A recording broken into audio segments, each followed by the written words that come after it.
Bonjour à tous, j'espère que vous allez bien. On se retrouve aujourd'hui pour un update lecture et je vais vous présenter 5 de mes derniers livres lus. Je vais d'abord revenir sur mes 3 dernières lectures de 2015, à commencer par Nos et moi, écrit par Delphine de Vigan et sorti aux éditions Le Livre de Poche qui m'a été gentiment prêté par mon grand-père, donc je vais pouvoir très bientôt lui rendre du coup. Alors, c'était mon tout premier Delphine de Vigan et non seulement j'ai pas vraiment l'habitude de lire des contemporains, mais j'ai encore moins l'habitude de lire des contemporains qui parlent de sujets de société comme la misère dans le monde, les SDF. Donc c'était un petit peu une grande première pour moi. En ce qui concerne l'histoire, on va suivre le personnage de Lou qui a 13 ans, qui est une adolescente qui se pose vraiment beaucoup de questions sur le monde qui l'entoure, d'autant qu'elle a un QI plus élevé que la moyenne, elle est assez précoce. Et elle va faire la rencontre un beau jour de No, qui est une jeune SDF qui a environ 17 ans. Et suite à cette rencontre, sa vie va s'en retrouver vraiment chamboulée, de même que son quotidien. Alors j'ai bien aimé cette histoire, je lui ai mis la note de 3 sur 5, ça n'a pas non plus été un récit extraordinaire à mes yeux, mais j'ai passé quand même un agréable moment de lecture, ce qui justifie la note que je lui donne. Je me suis attachée au personnage de Lou, que j'ai trouvé vraiment choupinette. En plus, elle évolue dans un contexte familial qui n'est pas simple. Alors, je ne vais pas vous en dire plus concernant ses parents si jamais vous souhaitez lire ce roman. Mais voilà, en tout cas, elle m'a semblé très attachante. Contrairement au personnage de No avec qui j'ai eu un petit peu plus de mal. Voilà, il y a quelques moments très émouvants dans ce récit, mais pour autant, j'ai pas été sensible au caractère et à la personnalité de No.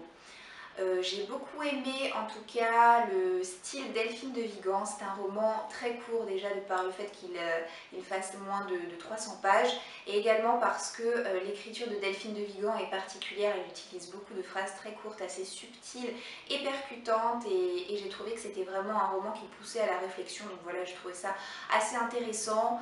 Ce qui m'a en revanche moins plu, c'est la fin.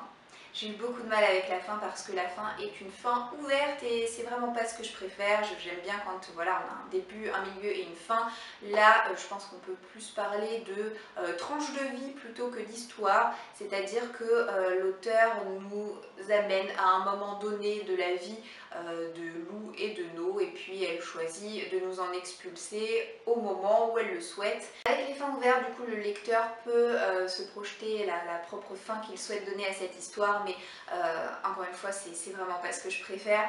En tout cas, bon, c'était quand même une lecture sympathique et je suis contente de l'avoir lue. A l'occasion de la sortie du film La 5e vague le 27 janvier, j'ai décidé de relire le tome 1 fin décembre. Donc c'est un livre écrit par Rick Yancey sorti dans la collection R de Robert Laffont. Je l'ai lu pour la première fois il y a bien un an et demi, voire 2 ans, et à l'époque je l'avais adoré. Et bien entendu, après cette relecture, je l'ai tout autant adoré que la première fois, même si bien entendu, l'effet de surprise était passé. En ce qui concerne l'histoire, on est dans un récit post-apocalyptique, un petit peu de science-fiction, puisque les extraterrestres envahissent la Terre en plusieurs vagues, c'est-à-dire que la première vague c'est une coupure généralisée d'électricité, la seconde vague c'est une pandémie à l'échelle mondiale et il y a énormément d'êtres humains qui vont périr.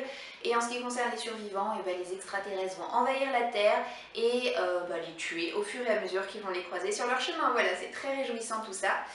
Et dans cet univers un petit peu glauque comme ça, on va croiser le personnage principal qui s'appelle Cassie, qui est une adolescente qui a promis à son petit frère Samy de venir le chercher et de le récupérer puisque Samy est partie dans un camp militaire. Elle va faire tout son possible pour honorer sa promesse, même si c'est souvent plus facile à dire qu'à faire. Ce qui m'a beaucoup plu dans ce livre-ci, c'est qu'il y a énormément d'action, c'est-à-dire que le rythme est vraiment très soutenu, on ne s'ennuie pas une seule seconde. Le livre est découpé en plusieurs parties et chaque partie correspond à un narrateur différent. Donc comme narrateur principal, on croise Cassie, mais on va croiser également d'autres personnages comme Zombie, qui est un pseudonyme, ce n'est pas le prénom du personnage, et également comme Evan Walker. Voilà, ça va être les 3 narrateurs principaux de cette histoire, mais bien entendu, ce que j'ai préféré, moi, c'était suivre le personnage de Cassie. Et même s'il y a énormément d'action, ce qui est bien, c'est qu'on a également des passages assez introspectifs. où Cassie va en fait revenir sur sa vie avant que tout ça n'arrive, à sa vie d'adolescente normale, à ses amis, ses moments de loisirs, ses histoires amoureuses, etc. Et ça permet de rendre le personnage encore plus attachant parce que si on n'a que de l'action pure et dure, c'est un petit peu plus compliqué de s'attacher au personnage. J'ai également apprécié les autres personnages de cette histoire comme Zombie, mais surtout comme Evan Walker que j'ai trouvé vraiment très charismatique. Comme je vous le disais tout à l'heure, l'effet de surprise est passé. Mais ça ne m'a pas empêché de savourer le livre comme il est. C'est hâte vraiment de voir ce que ça va donner en film. J'espère ne pas être déçue par l'adaptation cinématographique et puis j'espère pouvoir enchaîner rapidement avec le tome 2 que j'ai en tout cas mis dans ma saga Bookjar. Donc après, voilà, ça va être le tirage au sort qui va décider si je le lirai bientôt ou pas. En tout cas, voilà, c'est bien entendu un 5 sur 5 pour ce livre que j'ai pris grand plaisir à relire et que j'ai vraiment adoré d'un bout à l'autre. Le dernier livre que j'ai lu en 2015, c'était un roman parfait pour les fêtes de fin d'année. Il s'agit de La danse hésitante des flocons de neige, écrit par Sarah Morgan et sorti aux éditions Harlequin. J'ai beaucoup aimé cette romance hivernale. On va suivre le personnage de Kayla qui est une vraie working girl, qui est toujours débordée et à fond dans son travail. C'est un personnage qui est toujours pimpante, très apprêtée et elle va être un petit peu bousculée dans son quotidien puisque dans le cadre de son boulot, elle va devoir passer une semaine entière dans la station de ski Snow Crystal, qui est une station de ski familiale qui appartient à Jackson O'Neill, qui a fait appel à ses services parce qu'elle est très forte dans son domaine, c'est-à-dire redresser les finances des sociétés qui en ont vraiment besoin. Un vrai roman doudou à lire au coin du feu ou alors sous la couette avec un bon chocolat chaud. Voilà, c'était une romance vraiment toute mignonne. Le personnage de Kayla m'a fait mourir de rire. Elle est tellement drôle, enfin voilà, vous l'imaginez toute pimpante avec des talons de 15 cm s'enfoncer dans la neige en se disant oups, mais que se passe-t-il? Elle est vraiment assez amusante, elle est très naturelle, très fraîche.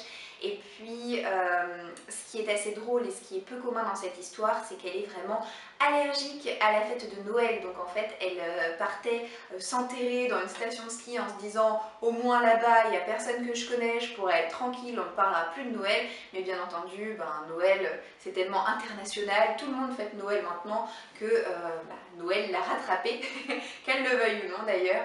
Et voilà, c'était un personnage qui a su me toucher aussi, elle est bourrée de failles, elle a une vraie détresse en elle, et Jackson O'Neill, quant à lui, je l'ai trouvé assez sexy, assez charismatique et très déterminé, il sait vraiment ce qu'il veut, il n'a pas l'habitude de se laisser marcher sur les pieds ni qu'on lui dise non, c'est un homme, un vrai de vrai. Et voilà, il était vraiment parfait et ce que j'ai apprécié, c'est que pour une petite romance de Harlequin, j'ai trouvé que vraiment c'était un récit très immersif, c'est-à-dire que l'auteur a vraiment fait attention à son cadre. On est dans une station de ski et on s'y croit. Les personnages secondaires ne sont pas des simples faire-valoir, ils sont là, ils sont vraiment là. Ils ont chacun leur petite histoire, chacun leurs problèmes, chacun leur personnalité. Et ça, j'aime bien quand les auteurs prennent le temps de développer leurs personnages secondaires et pas de dire voilà, il y a un tel et un tel, ils servent pas à grand chose, mais au moins ils sont là pour meubler, donc ça, j'ai horreur de ça. Et dans ce récit, c'est pas du tout le cas, donc c'est vraiment top. J'ai passé vraiment un bon moment de lecture. Je lui ai mis la note de 4 sur 5. Ça n'a pas été un 5, pourquoi? Parce que mine de rien, ça reste quand même un petit peu léger. Hein. Ça va pas être péjoratif ce que je vais vous dire, mais ça m'a légèrement fait penser aux téléfilms de Noël qui passent parfois sur M6. Voilà, c'était les trucs un petit peu niais, un petit peu gentillets. Il faut pas trop en attendre de trop de ce livre, mis à part de passer un bon moment de lecture. La seule chose qui pour moi a un petit peu péché, c'était la fin. J'ai pas été convaincue par la fin, que j'ai trouvé vraiment trop rapide et puis tellement improbable par rapport au caractère de Kayla. Voilà, c'était pas crédible. Mais bon, c'est pas grave, c'est la fin qu'a choisi l'auteur, c'est comme ça. Il me tarde maintenant de lire le tome 2 puisque je l'ai dans ma palle.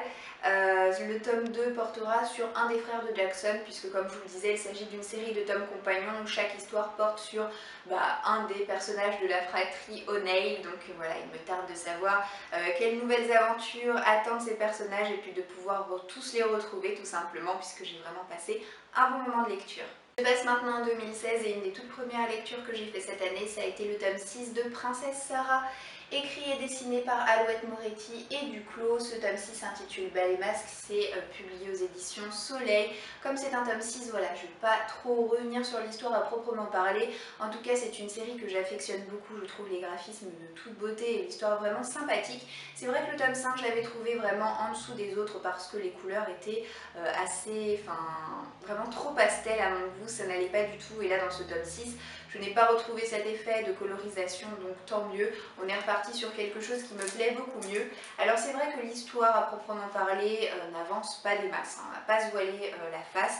Voilà, je vais vous montrer une double page comme j'ai l'habitude de le faire lorsque je lis des bandes dessinées. Et ce qui m'a plu dans cette bande dessinée là, c'est que malgré le fait que l'histoire n'avance pas trop, on a les sentiments des personnages qui se développent de plus en plus, on découvre de nouveaux sentiments, il y a de la jalousie qui s'installe, voilà, tout ce petit monde se rapproche de plus en plus et on sent que ça va quand même aller de plus en plus vers le dénouement final. En tout cas, ça a été un très agréable moment de lecture pour moi et maintenant il me tarde de lire le tome 7. Le dernier livre dont je vais vous parler aujourd'hui, c'est le tome 1 de la trilogie dystopique L'épreuve. Donc le tome 1 s'intitule Le labyrinthe, c'est écrit par James Dashner et sorti aux éditions Pocket Jeunesse. Donc moi j'ai l'ancienne couverture puisqu'ils ont repris récemment l'affiche du livre comme couverture. Alors je vous disais dans ma précédente vidéo, j'étais pas très fan de ce principe là parce qu'en général ça donne des choses pas très esthétiques. Donc comme quoi je vais me contredire parce que vraiment en ce qui concerne le labyrinthe, ce livre-ci, à proprement parler, je préfère et de loin la nouvelle couverture plutôt que celle-ci qui est vraiment très moche, mais bon, c'est pas grave. Ce tome-là était dans ma palle, mais depuis une éternité. Vous avez certainement dû tous le lire, je pense que je dois être une des dernières à avoir lu ce livre et à ne pas avoir encore vu le film, mais bon, c'est pas grave, j'assume. On va suivre Thomas qui est un ado, qui ne se souvient que de son prénom, le reste il l'a complètement oublié. Il va se réveiller un beau jour au bloc. Alors le bloc c'est un endroit qui est peuplé de jeunes garçons de son âge, qui se situe au cœur d'un labyrinthe mortel dont les parois bougent la nuit. Voilà, donc c'est très engageant tout ça. Donc avant de lire ce livre, je connaissais déjà ce que je viens de vous dire de l'histoire, c'était pas une grosse inconnue pour moi, parce que bon, encore une fois, j'en avais beaucoup entendu parler de ce livre et je pense que mes attentes étaient très élevées. Un petit peu trop puisque j'ai mis la note de 3 sur 5 à ce livre, donc c'est que c'était pas non plus extraordinaire pour moi.